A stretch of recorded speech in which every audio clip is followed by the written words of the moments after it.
Hello, and welcome to this new episode of Freestyle Tactics, the place where you learn everything that you need to get your writing and your life to the next level. Have you ever felt in a zone where you're so focused on the task you're working on that you don't even notice the time passing by or the people around you? That's a wonderful feeling, isn't it? That's the time where you feel carried forward by the flow and concentration. You're just into it. What about if you could get that focus even stronger and if you could actually get into that zone almost on demand? That's what we're gonna see today in this video, where once again we're gonna give you a lot of tips and secrets on how to become more focused. If you've been writing for a while, you know that focus is essential in success. You can be full of energy and enthusiasm and determined, but if you're not focused, there's no way you're gonna succeed, right? Or it's gonna be a lot harder, no matter how charged you are and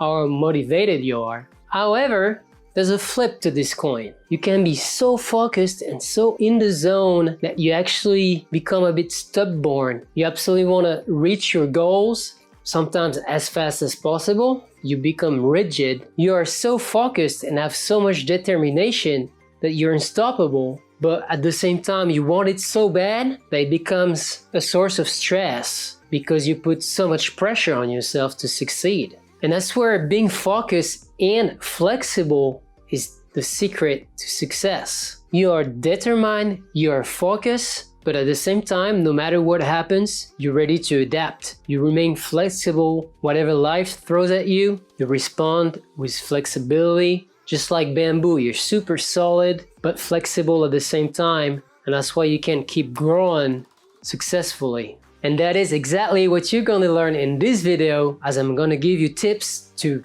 become more focused and remain flexible at the same time. The best of both worlds to reach your goals and your ambitions more effectively. So let me tell you a story. You know Isaac Newton, the guy who discovered gravity? Well, this guy attributed all of his discoveries to his ability to focus over a long and sustained period of time. And unfortunately, a lot of people don't succeed in this kind of task, just like writing. They have a hard time just because they have a hard time keeping their focus on for a long time. And that's what makes the difference. When you go to a contest or when you watch a video, you see other writers are focused and fully in that zone. That you can see the fire in their eyes. And that's what it is. That is their attention put into what they're doing 200%. There's this well-known author, Robin Sharma, who wrote The Monk That Sold His Ferrari. That has a really good quote on that.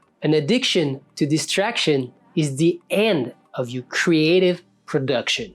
Again, an addiction to distraction, when you are addicted to being distracted, it's the ultimate creative killer. That is why removing all distractions is essential to reach and maintain a high level of focus. The high level you need to be a good writer.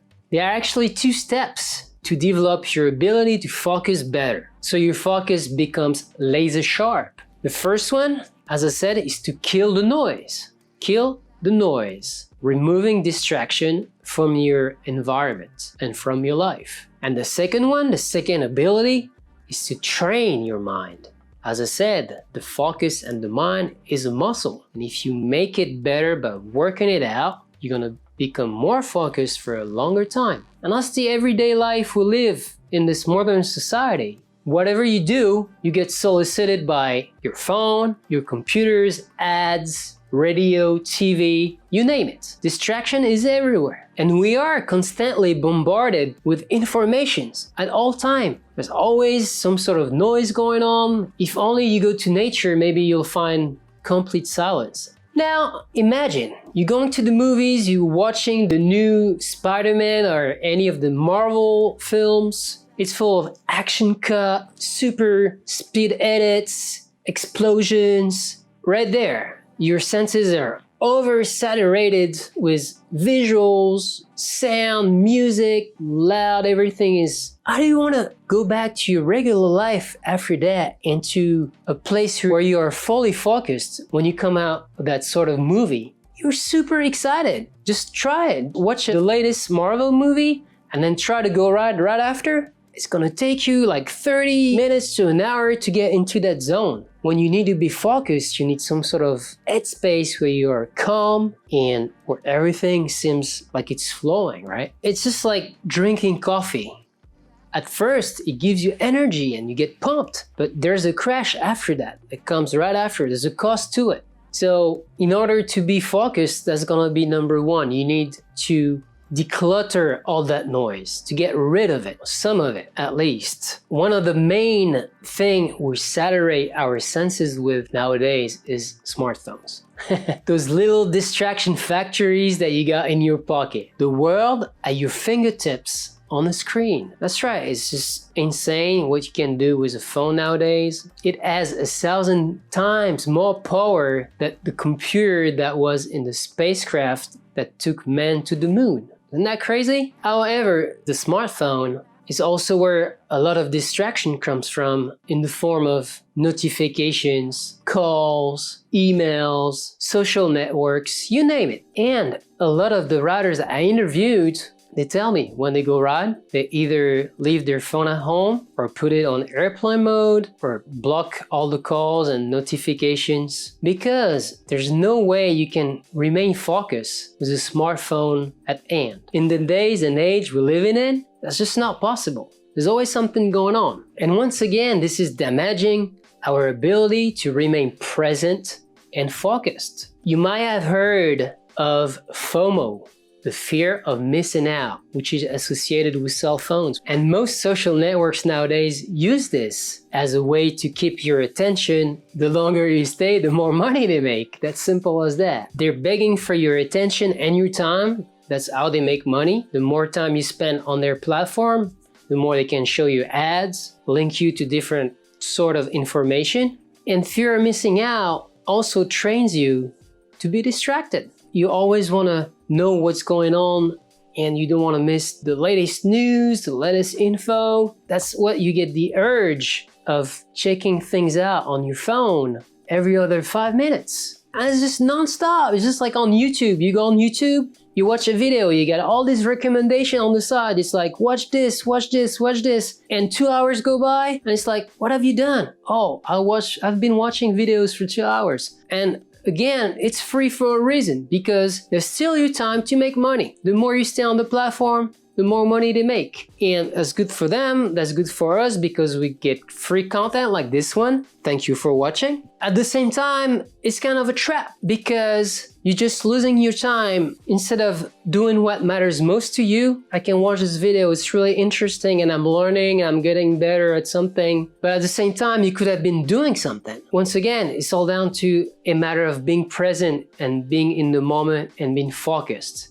If you're losing all your time and concentration because of, oh, just another video, you're just training yourself to be distracted. And that takes you from what matters to you. And again, we're not saying don't use your phone. Nowadays, it's become just another part of us. So it's fine, but be moderate with it. And if you want to focus to be strong, well, when it's time to ride, just get rid of it. As simple as that. Unless you're listening to music with it while you ride, well, at least put it on airplane mode so you don't get distracted. You're into that zone and you block out the whole world while you're doing what you do. If you remove the temptation, if there's no stimulus, then your focus will get better instantly. Your riding and your life will improve.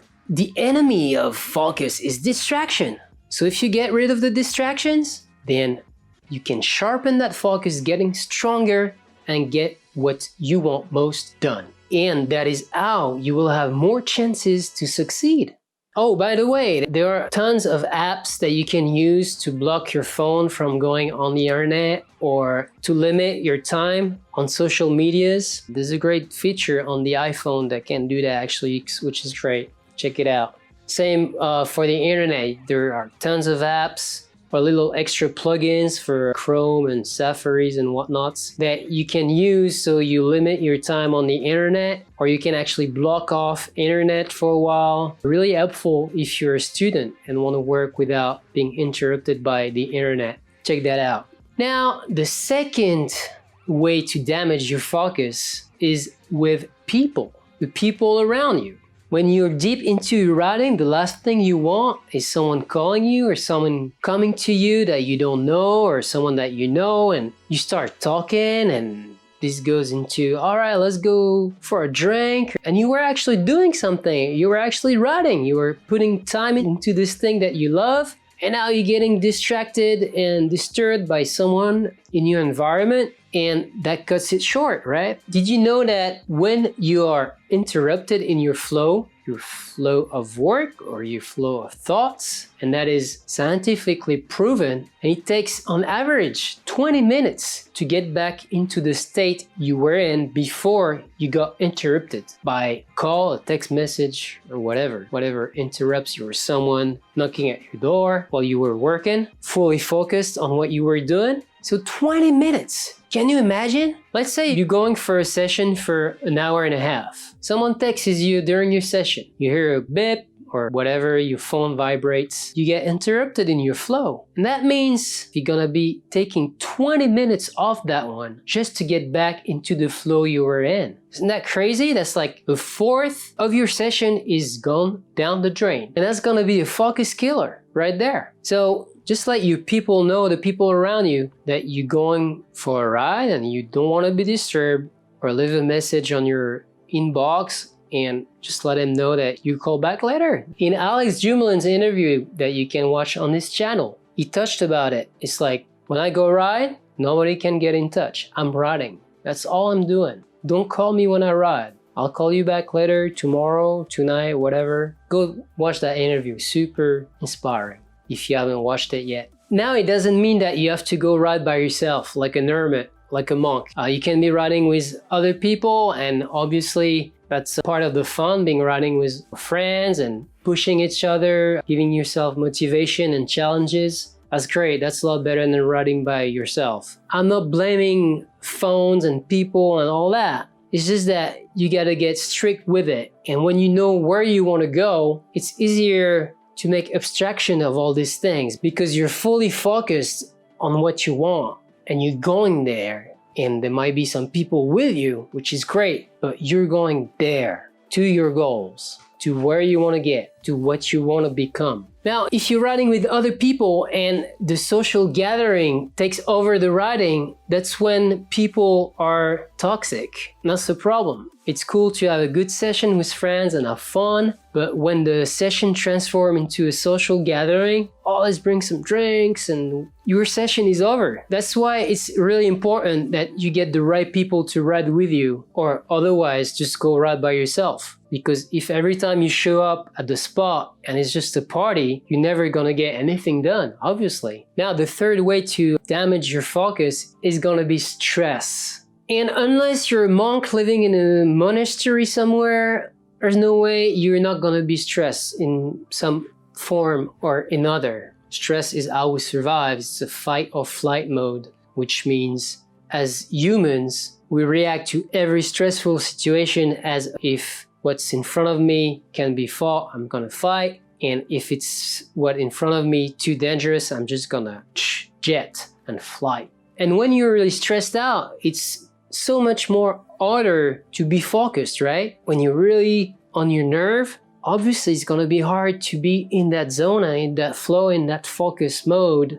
And so getting rid of stress is definitely a way you're gonna be able to improve your focus. Where stress comes from in our everyday lives, it usually comes from on us taking too many things on board. There's too many things to do. Oh, I got this and that, and the other. Usually, stress comes from us complicating our own lives. We talked about it earlier, FOMO, fear of missing out. It's like you're afraid of missing what's going on. Oh, did you see this new movie on Netflix? Oh, no, I didn't. Oh, damn, I missed something awesome. This is fear of missing out, and this happens every day. Someone's gonna tell you about something, or you're gonna see about something, or you hear in the news that this and that happened. Oh, you didn't know that? No, yeah. Oh, well, what's going on? It's the fear of being put aside, pretty much, not being loved somehow. And there's always this flow of opportunities, happenings,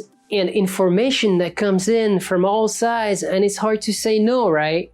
And a lot of people, and that's the problem, and that's what creates stress, is that they're on an automatic yes. They say yes to everything. It's like their friends show up, it's like, yeah, let's go hang out, let's go to the movie, all right, yeah, let's go. And then you realize that you had this other thing to do, but it's too late. You're at the movies with your friends, and that being on an automatic yes creates stress in the long term as well, because you might say yes now to an event that will happen in the future. And let's say, all right, oh, I'll see you in 2 weeks for this dinner. And then the day before the dinner, you realize that, oh man, it's my mom's birthday. There's no way I can miss that. But you said yes to your friends. You don't want to be rude, and you don't want to feel stupid to your good friends. And at the same time, you want to please your mom. And that creates stress right there. And that being on an automatic yes all the time, saying yes to this and that, well, that creates tension and that creates stress, and that makes it, as I said, even harder for you to focus when it's time to focus on what matters to you at this very moment. And so that is important that you get rid of this stress by saying no and by reframing what matters most to you. It's like what matters most to you versus what matters now. And you gotta make a choice. And when it's clear to you what matters to you, then it's fine, it's easy. Choices are easy to make. All right, this event or these people, they're not in relation with what is most important to me, what relates to my values, to what I want to do, to what I want to achieve. And then, well, I just can't say no. It's easy, right? Because they don't match with what I want. When it's not aligned with your higher purpose, then decisions are easier to make. But the thing is, our modern society makes it normal to be stressed, right? Stress has become acceptable. However, the more stressed you are, the harder it's going to be to focus, and the harder it's going to be to be good at any passion you have. The good and the bad news is actually the same. It's that you are the source of stress, right? You are the one saying yes. You are the one creating these opportunities or those missed opportunities. Your judgment makes it the way it is, right? And why would you consciously make yourself more stressed? Why would you do that to your own self? And by removing distractions, by making the right choices, by defining your goals better, well, it's a lot easier to get rid of that stress. Not easy, but simple, right? You can say, I'm responsible for this. I'm the one creating this life. And when you do so, when you claim back your power, your responsibility, when you get back into that driver's seat, it's a lot easier to say no to things. And then, obviously, the results of that is that it's gonna eliminate stress. A lot of the times people don't mind, if you say no, they won't get upset.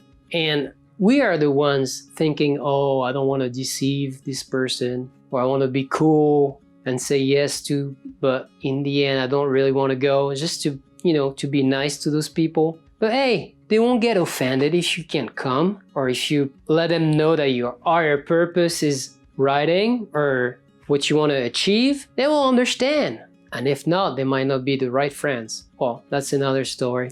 And if your eyes were bigger than your stomach, well, that's only your problem. When you took on too many projects, too many things to do, that is you that created that stress, right? And you can claim back that power and get that back in your hands. Now that we've seen the things damaging our focus, we're gonna look at what we can do to better this focus, to make it sharper, to make it stronger, to be able to maintain it for a longer period of time.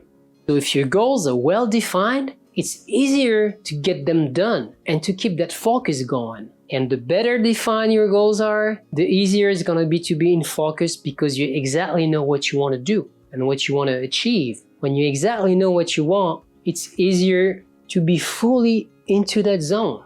And writing lists is especially powerful, because when you get to cross-check that task that you had on your to-do list, when you have a list of tricks that you want to do, when you cross-check each one of these, you also get dopamine released. And that's going to help your focus right there. Making sure that you know exactly what you want to do. The more precise you are, the better you focus and the stronger your focus is gonna be.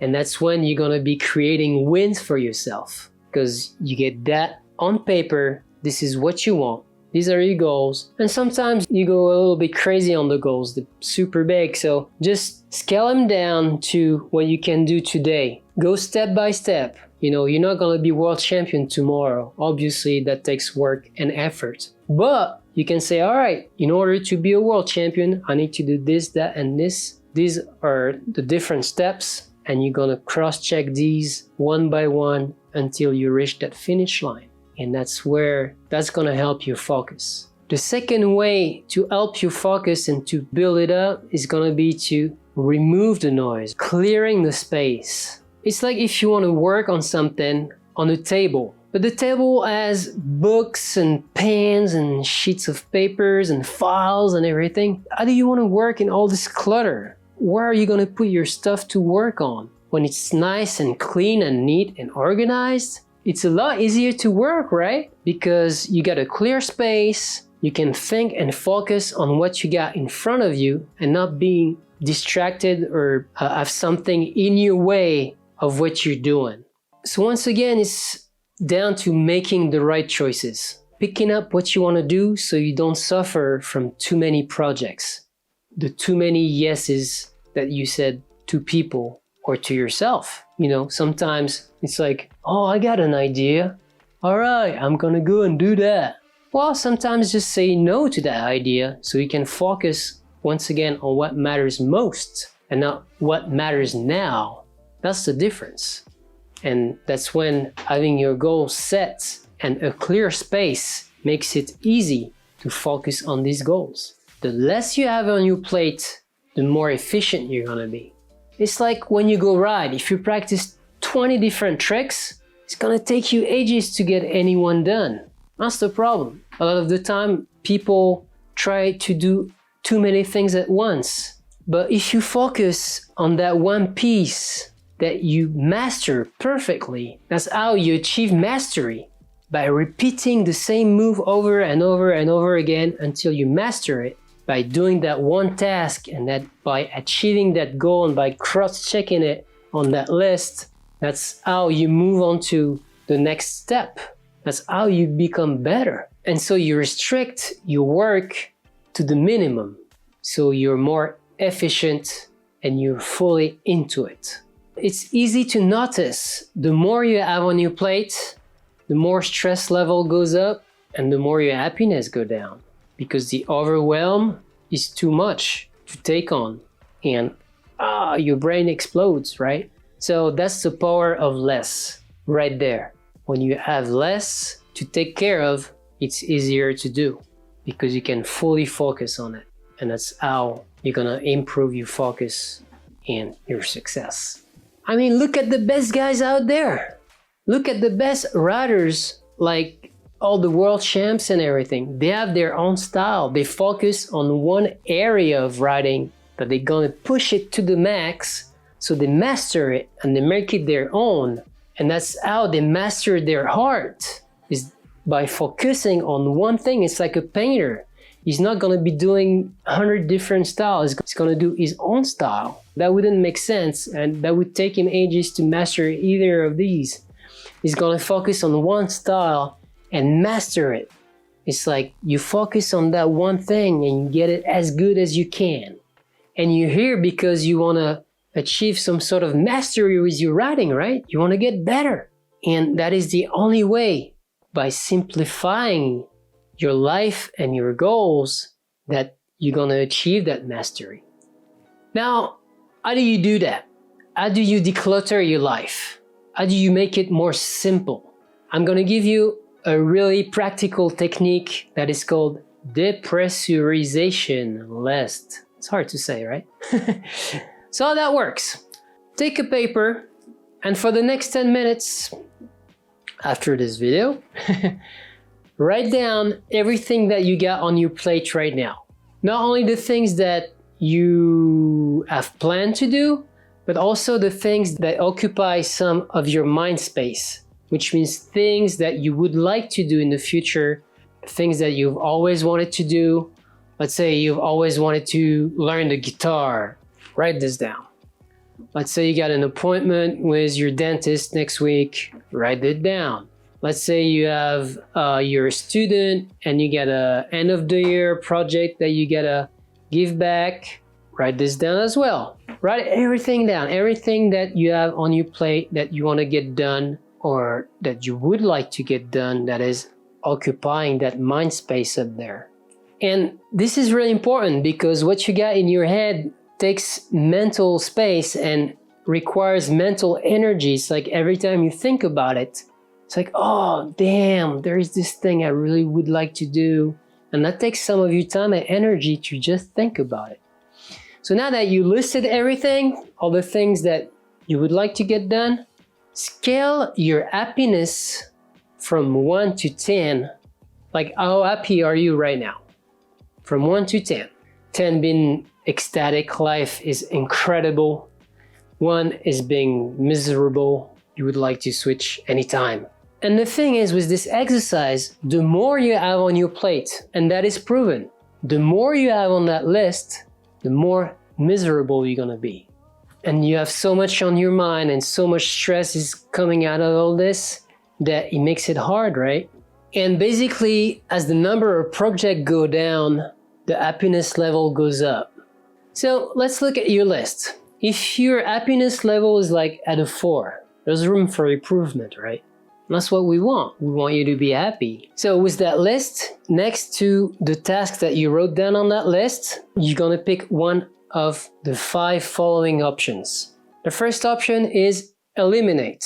Eliminate means you want to get rid of this. You're not going to do it.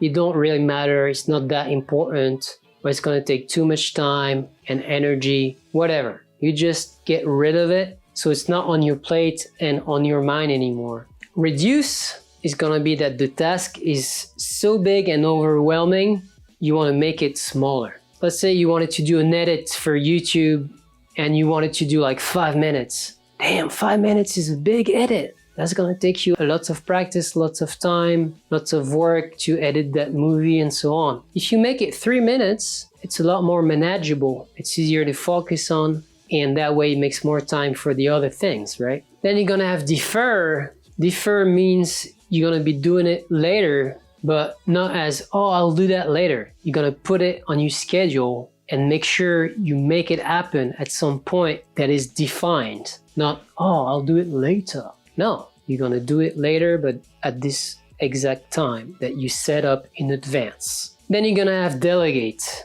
which means that's a task that you could have someone else do for you. Like your taxes, for example. Or instead of cooking, you're gonna order some food. That's delegation right there. As simple as that. You're gonna save some time. Instead of cooking, you're ordering some food to get delivered, hopefully good food. You save yourself time to make what matters to you. Keep means you simply keep that task and you get it done. You schedule that task to get done as soon as possible. If not now, just do it if you can do it now. If it takes less than 5 minutes, why wait later? Just do it now. Just do it, that way it's done. You get it scratched off that list, bam, done, next. And that way you can reduce the amount of tasks you got at hand, you can reduce your stress, and you can get better focused towards what matters to you most, towards your goals, the real ones, the ones that are important to you. That depressurization list is gonna make it easier for you. It's gonna give you a structure, it's gonna help you clarify things. It's gonna put a light on the things you want to prioritize and get rid of the unnecessary. Now, once you're done going through all that list and assigning one of the 5 possibilities, one of the 5 actions, defer, reduce, eliminate, keep, delegate, look at what's left, what is most important, and preferably you get that down to 3 to 4 or 5 tasks max. Look at that list and rate your happiness. Just looking at this, and you're gonna see, the less you have on that list, the more your happiness level is gonna go up instantly. Just doing this, because you have less on your plate, It makes it easier for you to visualize the situation and to visualize success, and it's gonna make it easier for you to make it happen. I truly invite you to do this on a regular basis, to prioritize things, to keep a perspective on everything that you got on your plate as well, and to keep your focus sharp. And you're gonna see it's gonna help you depressurize yourself. It's gonna help you get rid of a lot of the stress that comes with a cluttered headspace. Everything's gonna become a lot more simple. Once you have cleared that space, you're gonna move on to defining goals, or how you can better define goals to help you focus. We've talked about it earlier. When you have better goals, more precisely defined, it's gonna be easier to be in focus and to reach these goals. And how do you do that? By having a plan. By having a plan, a schedule, an organized plan, a broken down step-by-step plan that you can put in action to reach those goals step by step. So when you get to the spot, or when you get to that thing that you need to do, you know what you gotta do because you have it planned. You know exactly where you are in your progression. You know exactly when you are in that plan, and you just gotta move on. Oh, you do that one task, done. Boom, scratch off that list, move on to the next, and so on. You keep building and building and building, and that's how you get better. That's how you get that focus sharp. By working on it incrementally, by starting small, that's how it snowballs. Every snowball started as a snowflake, you know? That's a good image, right? Which means if you don't start things up slowly but surely and small, there's no way it's gonna get big from the get-go. You need to know your basics before you get good, and in that way you gotta work step by step. So defining goals is this: having a plan and breaking it down to make sure that plan is doable. Because you can have big plans like, oh, let's go to the moon. What does it take to go to the moon? All right, that's the way Elon Musk worked on Tesla. It's like, we want to do this type of car. So what does it take? Oh, we need to develop these batteries because that type of battery don't exist for the kind of car we want to do. All right, how are we going to do this? And they work in reverse. They know exactly where they want to go, and this way they can work in reverse and see what's missing in the puzzle. I want to get to this level. What does it take to get there? I'm going to need this, that, and this and that. If you look at Flatland, it's going to be the judges' criteria that they use. It's like, if you want to be world champion, you're going to need to be consistent. You're going to need to have difficult tricks. You're going to need to have style. You're going to need to have flow. You're going to need to have originality. If you got all these 5 elements, you're going to be world champion. Right. So what does it take to be original? You got to learn tricks. And before you learn new tricks and innovative tricks, you got to master your basics, right?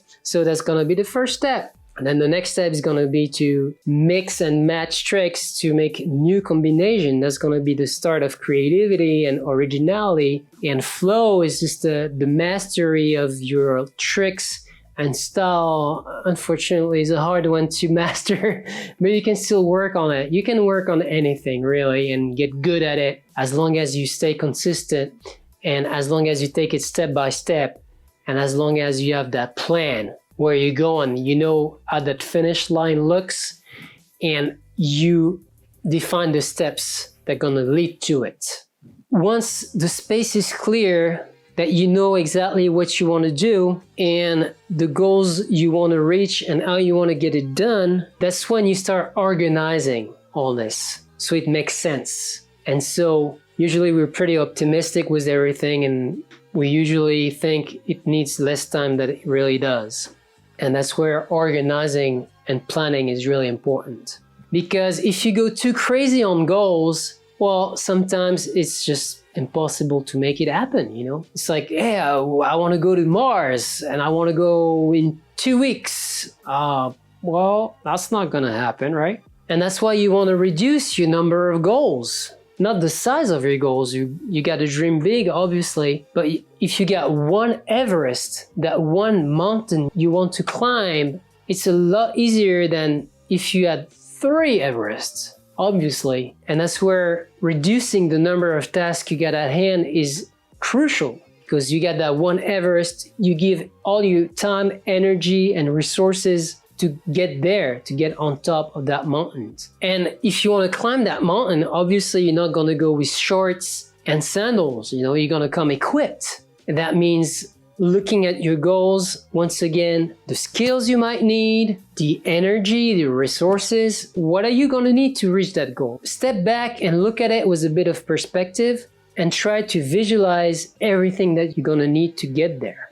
The more you succeed in breaking down every step, the easier it's going to get and the more confidence you're going to build.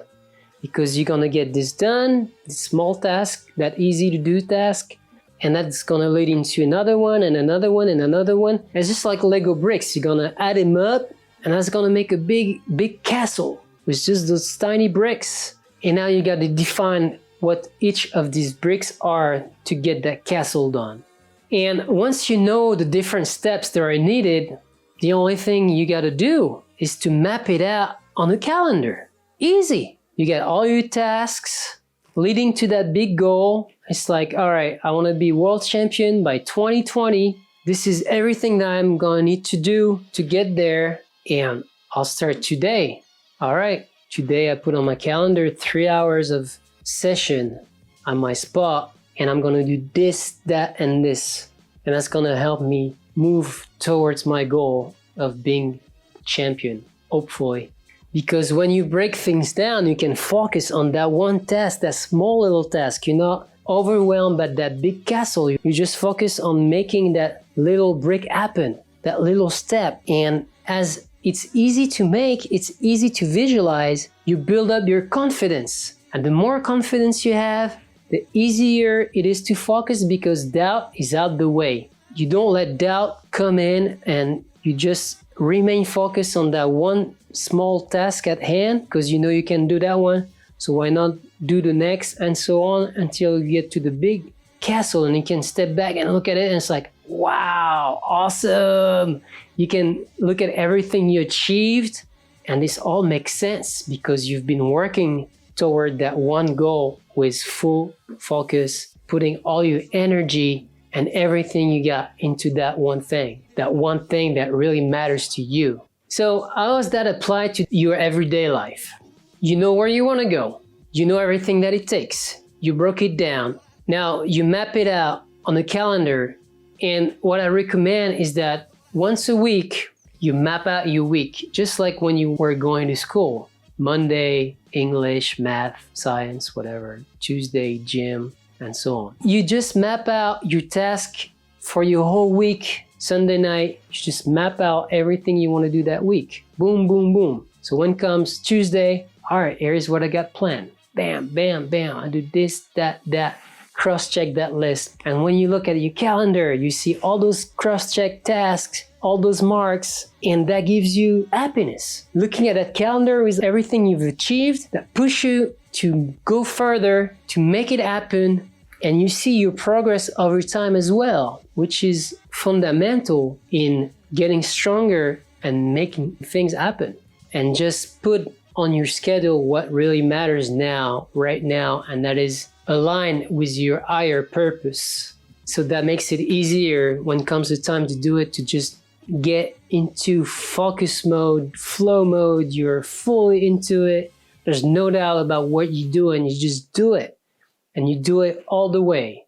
These planning sessions are really important because they help you to look at your big picture with insight. And sometimes it's easy to get a bit lost with all these smaller steps. And planning sessions really help keeping that focus sharp on that one goal that you want to reach. If you keep moving with a project, sometimes you can get sidetracked, and it's good to have those planning sessions to get things back on track. Going towards that finish line, obviously it's never going to be a straight line. There's always going to be detours and things happen in your life, so you got to take that into account. But obviously, when you're going to have a better defined goal, a better defined direction, it's going to be easier to get to it. And in the same fashion, you can apply that to the day-to-day, like at the end of each night, just take 5-10 minutes to cross-check what you've done, see what you haven't done, See if you can reschedule it for later. So that way each day you can assess on your plan for the next day, and you also get prepared mentally for what is coming up. So that way you don't get sidetracked when it's time to get things done. And you know that all your efforts are going towards that big goal that you have defined precisely. And that's how you get things achieved. And that's how you get that energy to get even bigger goals together. And that's how you grow up as a person. And there's no better feeling. And when you actually write down a goal and you cross-check it, it brings satisfaction and a sense of accomplishment.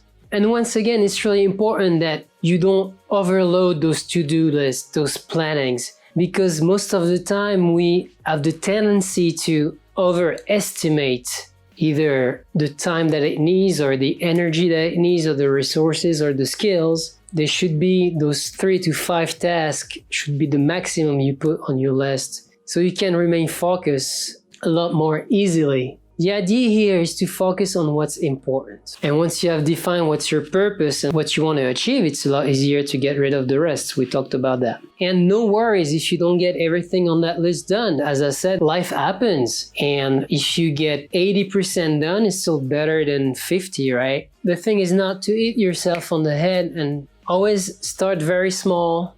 Always be in the moment when you do things. Be grateful for every step that you take. And only do one thing at the time. We talked about it. That's the most important. Because in the end, each decision you make, each action that you take requires willpower and consumes energy. And your energy and your willpower are limited. You only have that much amount in a day. So you gotta use it sparingly and for the right things. Having that schedule, that plan on a day-to-day basis help you save energy and willpower. You wake up, you just look at your list, and you don't have to think. It doesn't require energy to think about what you gotta do. You go straight to your list, you're gonna do your things one after the other. That way, you can focus all of your energy on what matters most. For your session, you're gonna have maximum energy because all of these tasks are defined. Your whole day is programmed and you just gotta follow it. Even though it seems a bit robotic, that's the way you're gonna get things done. It becomes what's on the list versus just let me think about it. And that way you just get into action. No place for thinking, just action, fully focused, fully working towards these goals. Another very powerful thing to do with your to-do list is to set up times. It's like you set up an appointment with the doctor. Well, when you have an appointment with the doctor from 2 to 3, doctor, right? And the same goes with your to-do list. That way, it makes it easier for you to visualize what's going to happen because it's like an appointment with yourself. It's like, all right, from 2 to 4, I'm going to be writing. And that is set. And that is easier for you that way to say no to other things because you got an appointment just like you would with the doctor. All right, this is what I want to get done. This is my time and nothing else matters. This is what I'm going to focus fully on from this time to this time. And a big technique that can help you to sharpen your focus is going to be meditation. And meditation is hands down the one thing that you can do now that will help your ability to focus big time. But before we talk about meditation any further, what is it? A lot of people associate meditation with guru, folklore, and spirituality and all that. But what it actually is pretty simple. Its purpose is to bring your mind under control. Well, obviously you can't help to think all the time. Your mind is designed to think and to keep you alive. If it shuts down, it means you're dead. And so the idea of meditation is that you can't control the activity of your mind, but you can control your thoughts and you can direct them and you can filter them. And meditation really helps to become a listener of your thought. And also the main benefit of meditation is that it brings you in a state of presence. It helps you filter those thoughts and really be present. It releases any sense of pressure and really has a calming effect, which is great to be focused, right? As we said, if you're stressed, you can be focused. So being calm is really important in being focused. So how does meditation work? Pretty simple. I'm not going to give you a course on meditation. There's plenty of books and YouTube videos about that, but just the simple concepts. Basically, it relies on taking the time to focus on one thing and one thing only. It can be your breathing, which is a breathing meditation. You're going to focus on the air coming in and out of your nose, for example. It can be a sentence meditation. You're going to focus on one sentence, or focusing on a visual cue, like something on your wall. You're just going to focus on one thing. And the idea is that it's going to help to bring that unstoppable chatter in your head, that mind talking all the time, from the foreground to the background. Because as you're focusing on that one thing, either your breathing or a visual cue or a sentence, everything comes into the background. And that takes practice as well. Meditation, you might start small for like 3-5 minutes and then move on to 20-30 minutes, but that requires time, that requires practice. But the benefits are tremendous, and that's definitely going to help your focus. So try it out. There's no better way than experiencing the thing to understand what it is. And for great meditation, you don't have to be sitting in a lotus pose either. You always have this idea of the monk in the lotus pose and really focused. But no, you don't have to. You can lay down on your back on the floor or sit down on the chair. The idea is to really focus on that one thing, really. As to say, there's not like a specific sentence or a specific way to breathe or to count. You can do counting meditation as well. And soon enough, you're going to feel a big difference in your writing and in your focus and in getting into that flow state where you really focus on what you do. And yeah, just try it for yourself. Meditation is an awesome thing, and that's definitely going to be helping you out. If this sounds too much of an EP thing to you, I really recommend a book called The Master Key System by Charles F. Arnold. I'll reference it in the description, where it takes away a lot of the spiritual side of meditation and goes straight to the point. And it's using precise logic and consistent common sense to help you understand what it is really to be fully focused. It's a very efficient system of brain and discipline training. Really interesting book. I really recommend it. But once again, this mental workout, there's no magic pill to it. It's not going to happen overnight. Meditation takes a while to get good at, to be focused for a long time. You can start small, obviously, and you're going to see the benefits straight away. But to meditate for like 20 or 30 minutes, it takes practice. And the same goes with training your focus and training your mental focus. It's not gonna happen overnight. That's why doing it every day, working it out in your every move and getting it into your every action is gonna make a big difference. In the end, it all just takes discipline. And disciplines is, once again, choosing between what matters most over what matters now. But once you know you want to get better at it, you get working, and that's how you get better, by working on it every day. Focus depends on consistency and determination. If you're consistent on what you do, then if you do it consistently, you're going to progress much faster than if you were doing it once in a while, obviously. And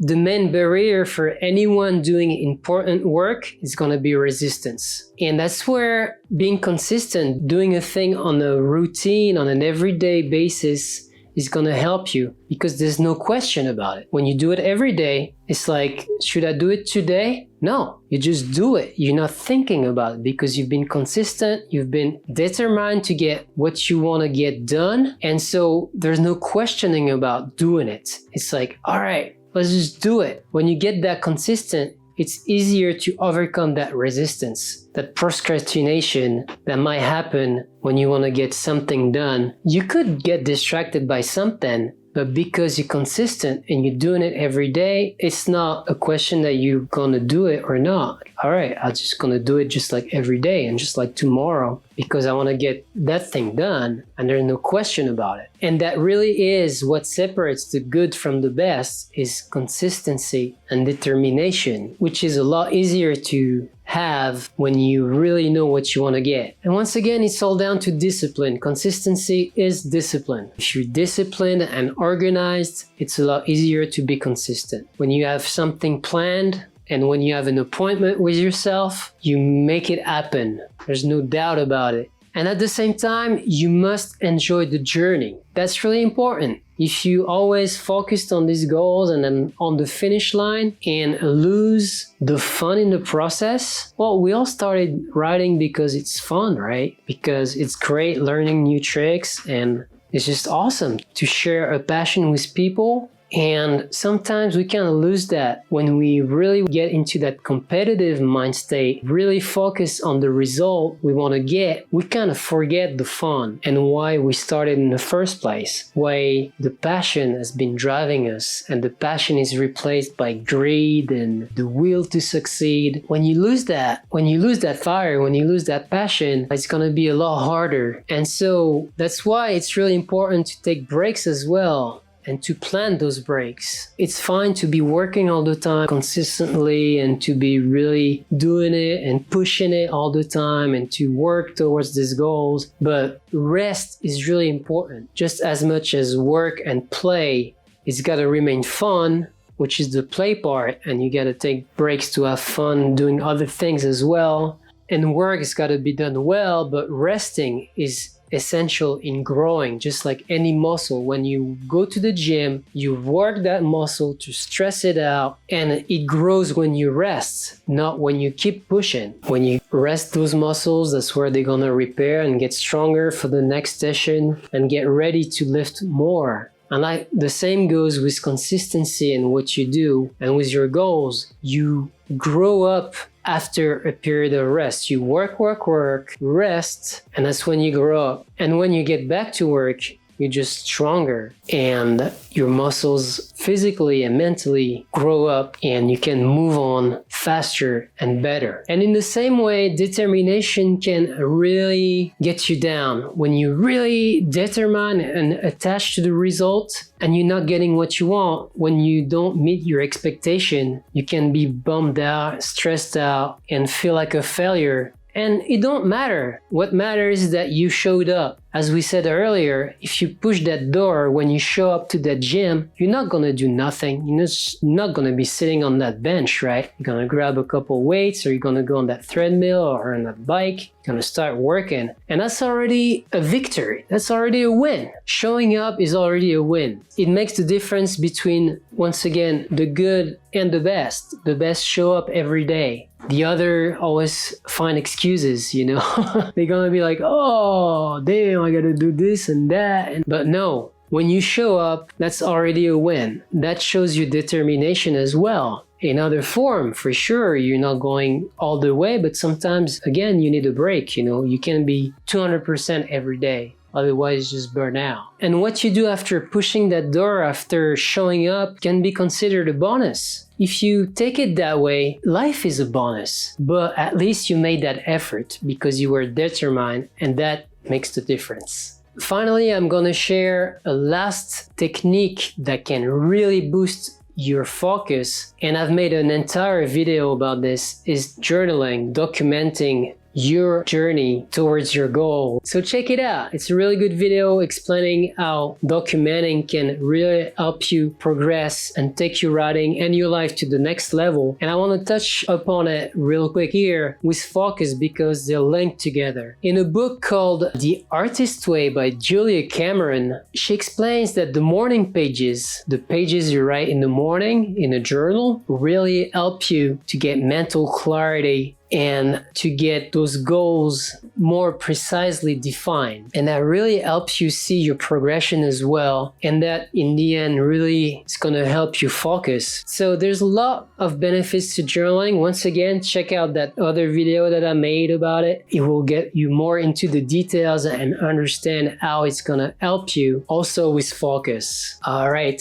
I hope you have enjoyed this video and I hope you found a lot of value in it. I'm really happy to be sharing my passion for all this. Don't hesitate to comment, like, and subscribe. If you have any question regarding this, just put it in the comments. I'll be happy to reply. Thank you for watching. Thank you for supporting this channel. So stay tuned. I will see you in a future video.